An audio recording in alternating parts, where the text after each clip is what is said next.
everyone, please welcome Cheryl Duffy. She's an author, divorce, and mediation expert. She has turned her 8-year post-divorce purgatory into her passion to help others. She's the founder of the Divorce Center, author of the bestseller The Divorce Tango, and certified divorce coach and accredited mediator. She quotes, "Your ex didn't leave you because of you, they left because of them. You were good enough, and you are worthy of living your best life yet." Please welcome Cheryl Duffy. Hi, I'm Cheryl Duffy. So I've been through divorce myself 13 years ago, and I had a hellish divorce for 8 years, really struggled to recover. So basically, I'm here today to be able to talk about some of those challenges that I had, but also how you would be able to accelerate your recovery, but also develop a successful co-parenting relationship so it minimizes the impact on the children. That's amazing what you do. You're out there helping people. It's great. Cheryl, divorce can be such a scary and emotional situation to be in. What are some good tips you can give women who are going through divorce to help them keep their emotional and mental health in one piece? Okay, well, I made 5 big mistakes, which really impacted my emotional and mental health. So the first one was self-sabotage. So self-sabotage can come in the form of comfort eating, gambling, drugs, alcohol, any form of escapism. So mine was comfort eating. So chocolate became my best friend. But all that did was fuel my self-loathing. So as I put on more and more weight, I just didn't like who I was and who I was becoming. So I would have been far better off taking the self-care approach, whereby that helps you build resilience. So having healthy eating, getting enough sleep, exercising would have given me the strength to get through the divorce a lot better than the self-sabotage option. Now, the second mistake I made was harboring resentment. So resentment is the poison pill you take, hoping the other person's going to die, but it's you that dies bit by bit, day by day. So it's very important to be able to have acceptance. That is a great healer, to move on and let go of your past so that you can create the life that you deserve. Now, the third one is having a glass half empty approach. So when you have a negative mindset, that really affects your mental health. So if you can look at creating that positive mindset, seeing all of the good things that are going on in your life, then you're able to see the possibilities of a happy future. Whereas if you stay in that negative mindset, you think all of these bad things are happening to you, and sometimes you can become like a victim. You feel like you're a victim of life. So it's not good for your mental health at all. The fourth mistake was being scared of getting hurt again. So I didn't date for 8 years. So I just locked myself away thinking I'm not going to put myself out there because I'm too scared of getting hurt again.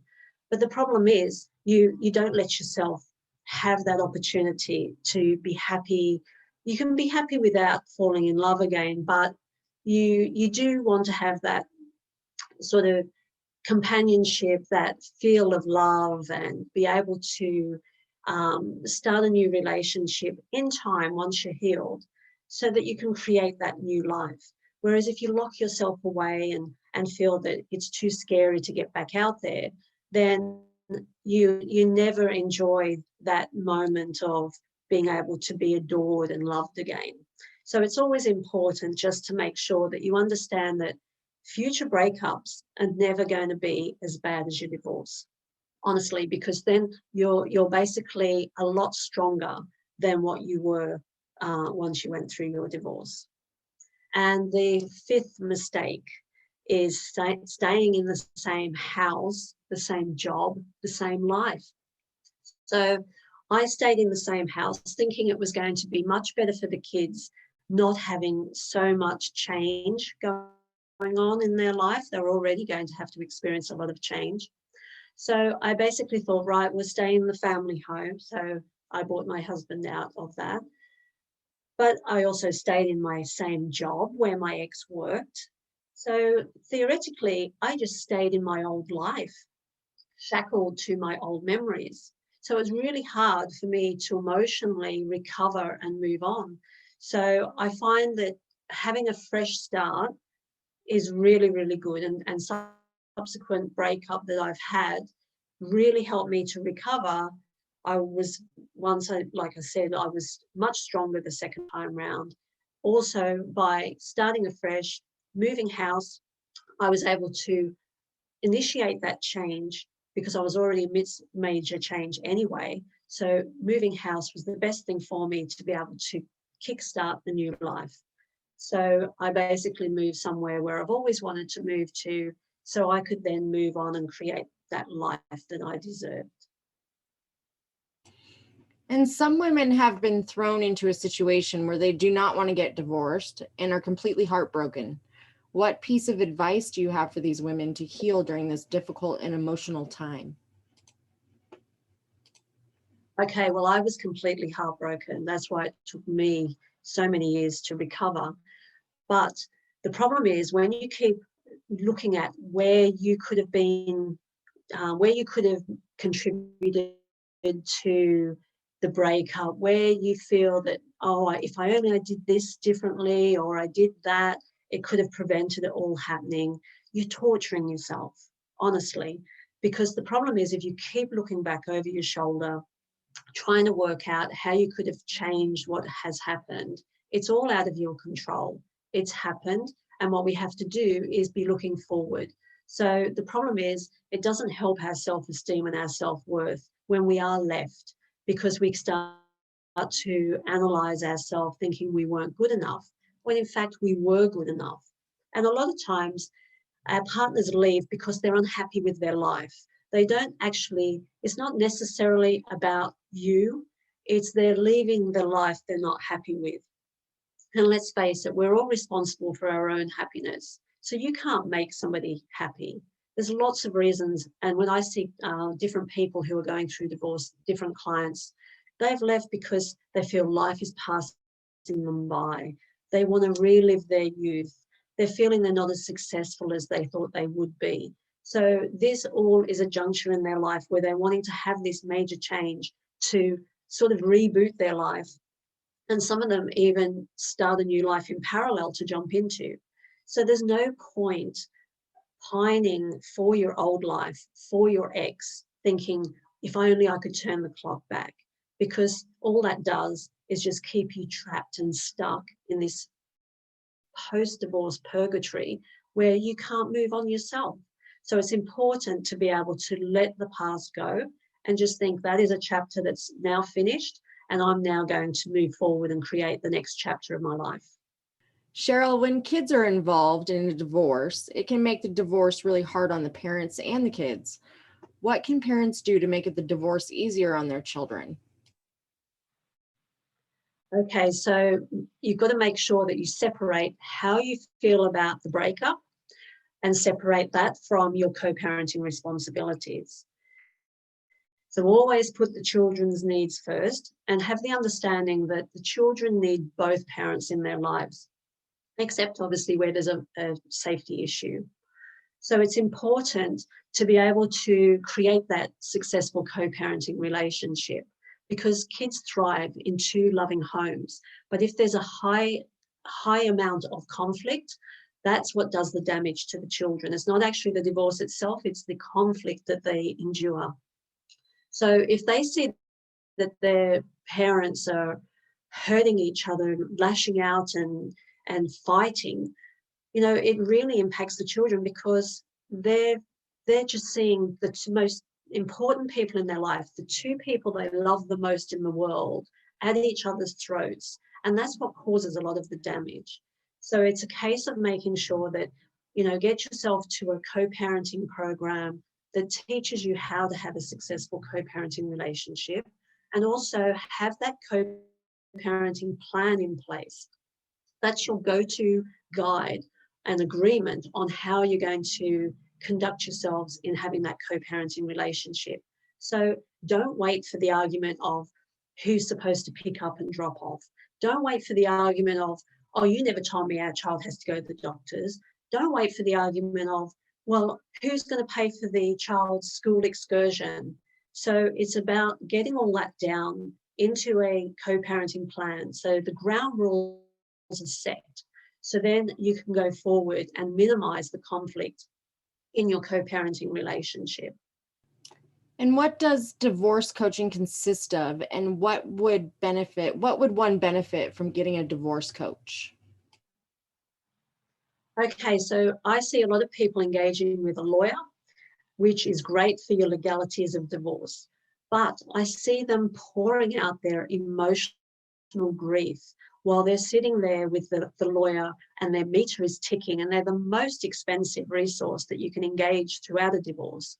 So by having a divorce coach, they provide you with the emotional support for your divorce journey, and they can guide you along the way, helping you to understand the grief you're going through, but also ensuring that you basically have this positive mindset, having the opportunity to not make rash decisions like through emotion, but thinking things through, what's going to be best for you, what's going to be the best for your children, and be able to make decisions by making sure that they guide you through what's going to be best for your future.